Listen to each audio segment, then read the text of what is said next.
সব সময় আল্লাহর কাছে এই দোয়াটা যেন আমরা করি, আল্লাহ কিয়ামতের দিন তুমি আমার হিসাব নিও না,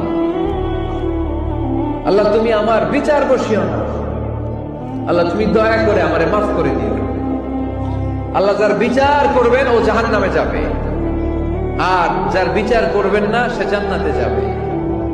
আল্লাহ যদি বিচার করে আর পাই টু পাই হিসাব নেয়, নামাজ পড়লি না কেন, রোজা রাখলি না কেন, মিথ্যা বললি কেন, খাদ্যে ভেজাল দিলি কেন, মাছে ফরমালিন দিলি কেন, যৌতুক খাইলি কেন, ঘুষ খাইলি কেন, উল্টাপাল্টা করলি কেন, জিনা করলি কেন, একটার পর একটা প্রশ্ন বানে যদি সেই ভয়ঙ্কর দিনে আল্লাহ আমাদেরকে জর্জরিত করে, আমাদের কোন উত্তর আছে?